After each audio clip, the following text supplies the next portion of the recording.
What music they make. Metal Global. Sejam bem-vindos a mais um podcast de Metal Global. Hoje a conversa é com Danny Vaughn dos Tyketto, eles que têm novo álbum já disponível nas lojas, intitulado Closer to the Sun. Antes da conversa com Danny Vaughn, quero mais lembrar que tem a versão rádio deste programa exclusivo na RTP Play. É passar por lá e procurar por Metal Global. Para além de temas de Tyketto, vamos poder ouvir também temas de Elegant Weapons, Amberian Dawn e dos nacionais Ours Will. Agora vamos falar então de Tyketto, os mestres do hard rock. Tyketto lançaram o seu sexto álbum de estúdio, Closer to the Sun, através da Silver Lining Music, no dia 20 de março, trazendo alguns dos seus melhores hinos de rock, celebrando o regresso desta banda, injustamente subestimada, originalmente fundada em Nova Iorque. Os Tyketto e Russ Ballard atuam em Portugal no dia 8 de maio, no Salão Preto e Prata do Casino Estoril. Vai ser garantidamente concerto a não perder. Para falar então sobre a novidade Closer to the Sun, a conversa é com o vocalista Danny Vaughn. Sem mais demoras, Tyketto no Metal Global. Hello. Hello, Danny. How are you? Okay, how you doing? All good. How are you? Excellent. Yeah, doing well, thank you. Busy days? Yeah. What good in good ways though. All good. Busy good is always good. Yeah, for sure. And, let's talk about Closer to the Sun. It's coming out next week. How do you feel about the record now that it's closer to being released? It's down to the last phase now. Excuse me, which is the most important phase, which is letting the fans hear it. I've heard enough from the critics, so I feel very confident that we accomplished what we set out to do with the record. So now I just want to hopefully make a lot of fans very happy. Well, I'm sure when they listen to the record, they'll be happy. It's a very, very good record. Thank you. How and when did you start the songwriting process for Closer to the Sun? Well, we really started the process just a few months before we went into the studio. Which is not to say that some of the songs or ideas hadn't been floating around for a while, but we had been through so much. Obviously a lot of people said 10 years is a long time. We weren't supposed to wait 10 years, but first of all, we had COVID, which sidelined us for 2 years from doing much of anything. And then after that, post-COVID, I had two very important band members retire. There was no drama, there was no arguing, or they just didn't want to continue. They wanted to stay home, and that's all cool. So then I have to decide if Tyketto will go on. Once I decide that, okay, who do I get to replace, Chris Green and Michael Arbini? They're just two really, really extremely talented guys and friends for decades. Once I found those guys, you don't want to just jump into the studio with brand new people. Yeah. So I said, look, I want to be able to tour for like a couple years, and we get to know each other and learn how we work and how to play together, and then we'll be ready. So once that happened, everything kind of fell into place, and we were ready to record, and we went into the studio right after a tour. So everybody was kind of firing on all cylinders. Cool. And obviously, to be in a band, you need to have chemistry. So those, couple of years touring, it's important to know if the chemistry is there or not, because otherwise, why try to force something that is not there? Sure. And not only that, also to see if the fans accept Tyketto in this new form. Maybe they don't, and they just say, that's only one original member, I'm out, and I'm sure a few people did. But most people didn't. And I can't describe how or why, but, it's a 35-year-old band that's getting bigger. I don't know how that's possible, but I'm quite happy about it. Well, I think it's the quality of the music. And, having an album, the first record you guys put out on Camisi was released in 1991. It's trademark records. It's a very important record for Tyketto, even though it came out right in a time where grunge was starting to explode. How was that, first experience releasing the first Tyketto record and that album that has so many great songs that people, all these years later still want to hear them? Well, that was part of what we decided when we started Closer to the Sun was obviously we don't want to remake Don't Come Easy. I know there are a lot of people would be happy if we did, but it's just not possible. It was a time and a place, but we thought, what is it about that record that people still love so much and still, want to hear those songs? And if we can take that essence and distill it into the new record, that was the goal. And from everything I'm hearing so far, we succeeded, because I think one of the things that's common between the two records is positivity. Yeah.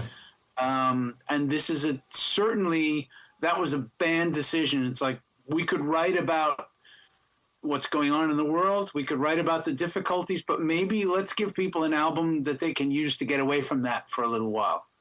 Yeah. I see no harm in that, just saying, you know what, I'm going to tune this shit out for a little bit and just go drive and put on some music. But, that's what hard rock in a way was all about, was very positive and very uplifting music, since the 80s, until now. I mean, obviously there are songs about heartbreak, it's part. But mainly it was all positive. And, obviously the times we're living, it's fucking crazy. But, we need positive music more than ever, I would dare to say. I agree, because it's music is one of the great unifying forces in the world. You don't have to understand what my lyrics are about to get a feeling from a song, and maybe we needed to do something very positive for ourselves too, because I could write about the shit state of the world all day long, and I'm sure loads of people are, and they're going to do a great job of it. But like I say, sometimes you need to tune it out. Yeah. It's bad enough to spend the day watching the news. Yeah, I can't even do that. I'll go, I'll hold the phone like this. No, get me out of here, And, you recorded in several studios, but one of them was Rockfield Studios in Wales, where Queen recorded A Night at the Opera. Other bands recorded great records there. Was there any magic or any vibe in that studio in particular? Oh, yeah, a lot. We got to remember, we recorded all of Reach there as well. But one of the magical things about that was that is where Wasted started for me. 40 years ago, almost to the day, I was introduced to our new drummer, Johnny D, who's now the drummer in Tyketto, and we were working together, rehearsing at Rockfield Studios in the middle of nowhere. It was much more remote back then. It's just, it's still a working farm. It's just outside of a village, so if you want to go get into trouble and go drinking or whatever else, you got to get in the car. You can't just walk down the road. But it's such an amazing experience that so many bands don't have anymore, of waking up in the morning, living in the same space, you're having your breakfast and your coffee together, and like, okay, lads, into the next room and music for 8 hours. It's brilliant. And, they still have the old hardware stuff, it's, how do you obviously gone through that phase where you use only analog equipment to now a almost digital world. What is, for you as a musician, as an artist, as a singer, as a songwriter, the difference between analog and digital for those who think that, it's all the same? Yeah, well, I mean, there's some technical points that I think not everybody would understand unless you're in the business. For me, digital editing is like one of the greatest things in the world, because you don't think about it, but back when you were tracking to tape, the amount of time spent going rewind and then finding your spot and then, okay, ready, go. And then you go and you make a mistake. Stop, rewind, and just all of that's gone, with digital. It's like bing, bing, bing, bing. And that's really helpful to your performance because you're not sitting there waiting. There's a lot of that. That cuts down on time. I let other more experienced people argue about the sound. Yeah. I think in a perfect world, I would record digitally and maybe mix analog, but it is very expensive, and that's not something we can do right now. Yeah, and nowadays they don't make most of those equipments anymore, so it's That's true. so it's very expensive to get a proper whatever. Rockfield is one of those places where you can do it. Yeah, where they've got the Studer machines and they're still running. Yeah, and obviously with that album coming out, there's a tour. You guys are going to tour the UK in April, and you're playing Portugal in May. What will what can they expect from the tour? Have you guys thought about the set list? How many new songs from the new record? What can they expect from those first shows?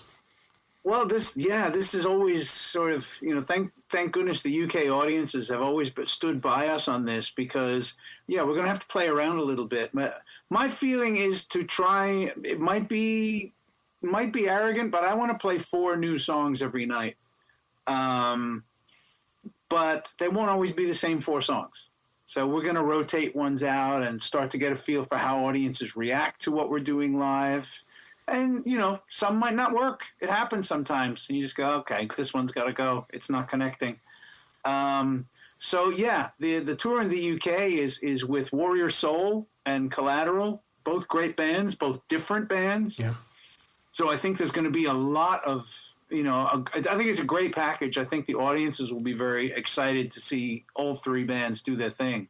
And I'm happy to say that probably right around the same time that the album gets released, we're going to be announcing a full European tour as well. Okay. And there's a lot of, we're going to be playing a lot of shows in Europe. So the thing in Cascais just, that was postponed from last year. Yeah. So I'm happy about that because I've played the casino before, and it's a great room. So I know we're going to have a good time, and I get to see Russ Ballard, which is always a joy. That place, it has that, that 80s vibe. When people go there, what kind of people is going there. They know the songs. And it's one of those places where, if you're going to see art, I saw Hardline, it was last year or 2 years ago or something there. It was packed. And it's magical to see people, knowing, a lot of the songs, and I think with Tyketto there it's going, and Russ Ballard, obviously that's going to happen as well. So very much looking forward for that show, and hopefully it will be great weather as well. So it will be in May, so I'm sure it will be sunny. Yeah, it'll be good. And we have some summer festivals as well. It's something that you enjoy playing as well. I do. They can be challenging because, you're not in control of conditions. When you're on your own tour, you have much more say about how things run. With festivals, you've got to be very flexible. You've got to be fast on your feet. And, you never quite know how it's going to turn out until afterwards. But, again, we're remarkably fortunate now. We're starting to headline mid-level festivals. And we're playing Malmo Melodic this year. We're playing Time to Rock this year. Then we're going to be, on the list at Steelhouse for this year. So there are some good ones coming up, and already for next year as well for summer festivals. So, as I say, there's this wonderful growing interest in Tyketto. So I'm really happy about all that. Yeah. How is is there a big difference between the European crowds and the North American crowds? I couldn't tell you. I haven't played in America in decades. No, maybe you had an idea, but if you haven't played, I guess it's just. Well, my feeling, generally speaking, is that first of all, European audiences have a much better memory. We first came to England and later to Europe in 1991, and we've always been able to come here and play. In America, as soon as you go out of fashion, you can't play anywhere. Yeah. You know, you're just gone. So people have shorter attention spans in America.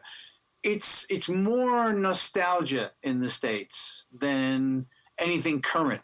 Yeah. So we'll get, like, you know, the newest, the last video for We Rise is at 102,000 views, which is crazy good for such a short amount of time.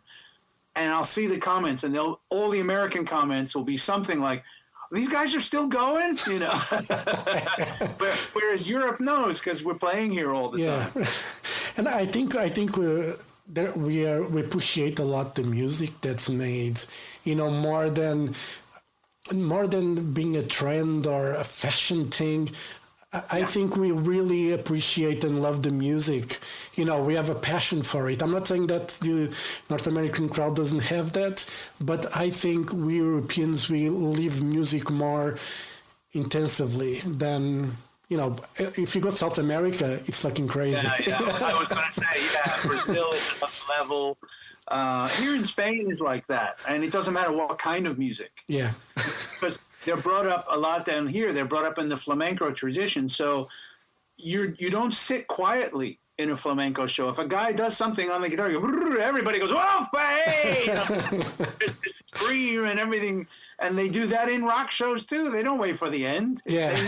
If I hit that long note in Forever Young, it's like, "Whoa!" You know, all that goes on. So it's really exciting. Yeah, and you know, when you play Forever Young again, it's just that music that gives goosebumps still to you. I mean, when the crowd hears it, you know, they go crazy, but it still gives you goosebumps when you play Forever Young.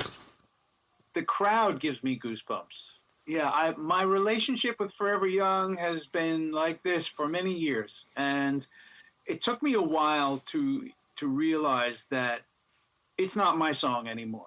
It doesn't belong to me, and you know, it belongs to the people that it has a big effect on. And so, yeah, when it never ceases to amaze me when we'll launch into that song at the end of the night. And, you know, everything just goes up another level for everyone.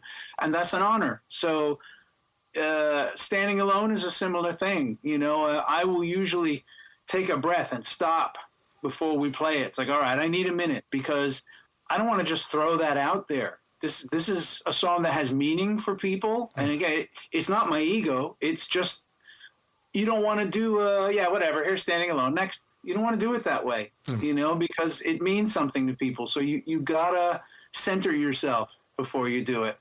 Yeah, and you know, going back to this record, one of the ballads, "The Picture," you know, I dare to say it might become one of the fan favorites.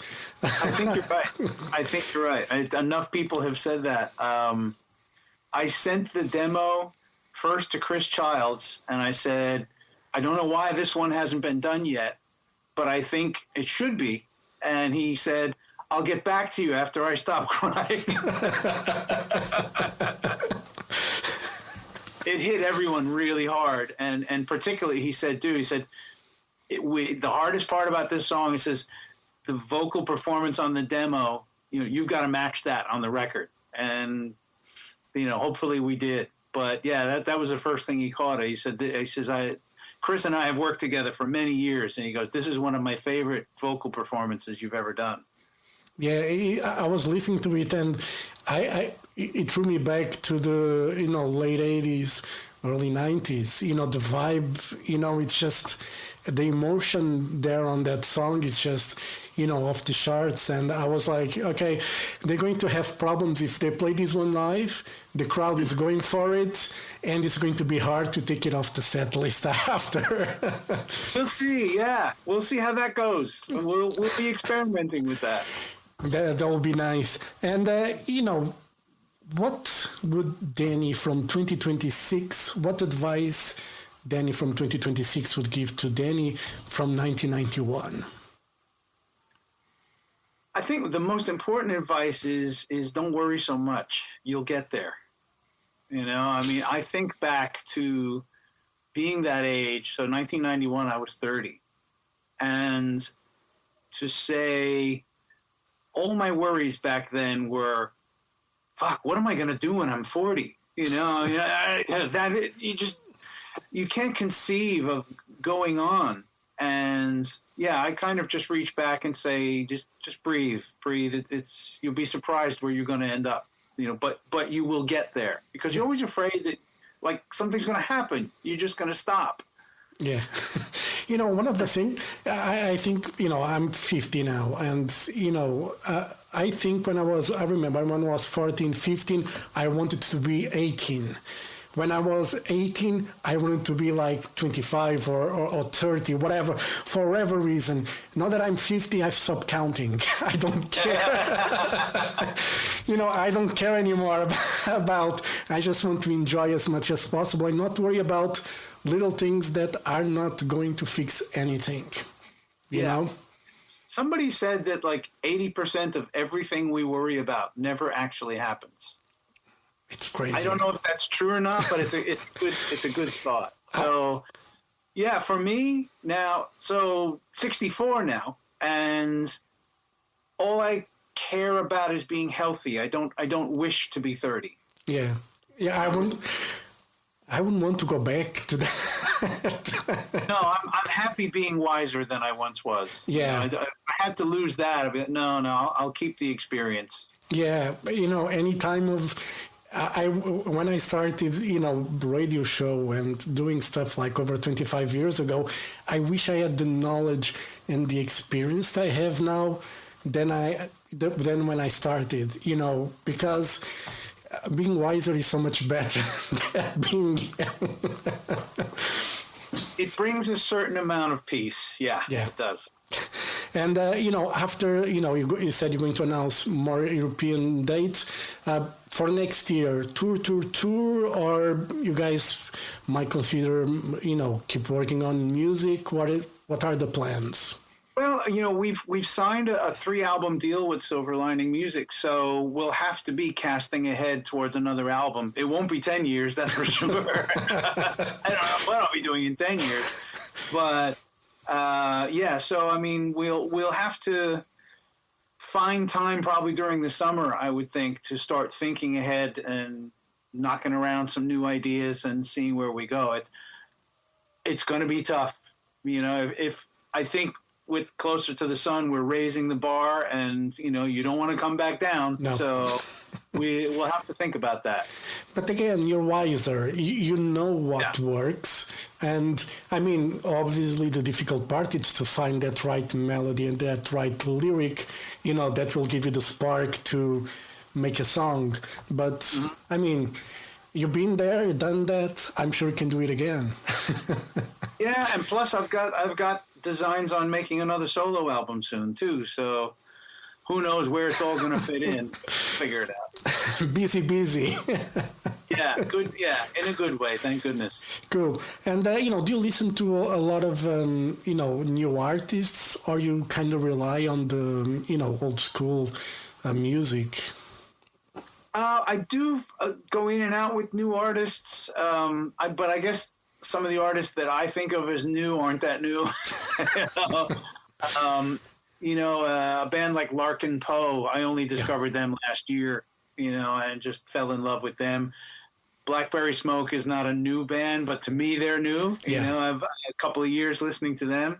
But yeah, there is inspiration. You know, I fell in love with a band called This House We Built, who did their first album all by themselves off their own back during COVID.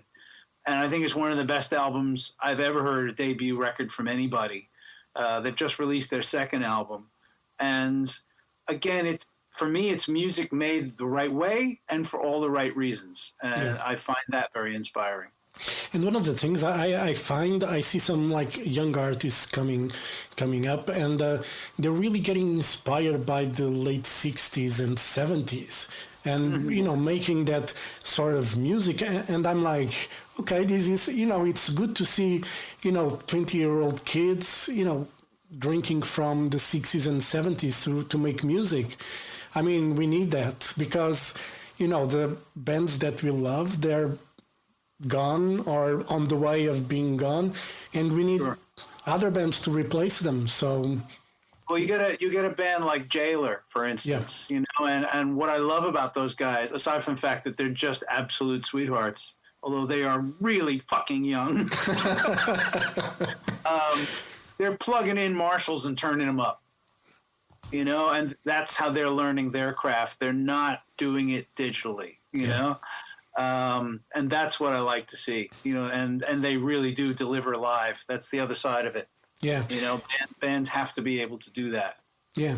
You know, I remember seeing Thin Lizzy, which wasn't Thin Lizzy, but was with John Sykes, which is no longer with us. But I remember seeing their show of Thin Lizzy, and Sykes had the guitar, his Les Paul, plugged directly to the Marshall amps. And the sound that he had, freaking amazing. And I guarantee you, it was because he had everything all the way up. That's when Marshalls really work.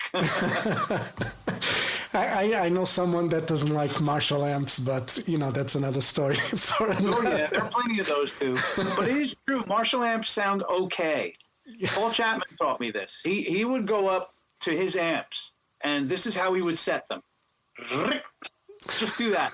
And he said, yeah, it's the only way they really sound good. You couldn't stand in front of his stack. It was ridiculous. Yeah. You couldn't hear anything. It just blew past you like a train.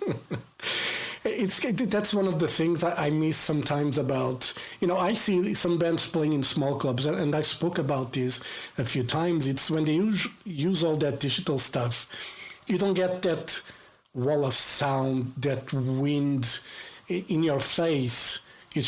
It's like you just hear the drums normally. Well, it is similar to the argument between CD and vinyl, and I won't go there, but vinyl produces a certain harmonics. Some of them you don't even know you're hearing, that they call warmth. You know, they always say, oh, that's a warm sound. Now, I like CDs. I like hearing everything perfect. But again, live, what's great about tubes in an amplifier is they also produce harmonics that you may or may not know you're hearing. Yeah. But it provides a sound that a digital amp does not. Yeah. You know, and it's really just a matter of your taste and what you like hearing. Yeah. I like to hear music, so just give it to me. I like going to concerts and feel hear the guitars and hear everything properly. But, you know, I understand for bands to travel, it's easier to have, you know, those camper things and, you know, just plug in the guitars. But if you're playing like a small club show, it's kind of pain in the ass if you're in the front, because normally the speakers are on the side and you don't hear anything other than the drums. You know, I a few years back I went to see Nile Rodgers and Chic, and he's renowned for, he takes his Strat and he goes right into the PA through nothing. That's his sound, and as soon as he starts playing, you're like, there it is. You know, that's Nile Rodgers. Cool. Thank you very much, Danny. Have a great day. All the best for Tyketto. Closer to the Sun is a great record. You know, hopefully we don't have to wait another 10 years, as you said, for another record. And, you know, keep making great music. You know, it's great to hear Closer to the Sun. And The Picture, again, it's one of those songs that it's hard. And I think it's going to be, I said it, I'll say it again, it's going to be a fan favorite for sure. Okay, well, I better learn how to play it live then. All right, Danny, have a great day. Hope to see you soon, all right? Thank you. Thank you. Bye. Bye.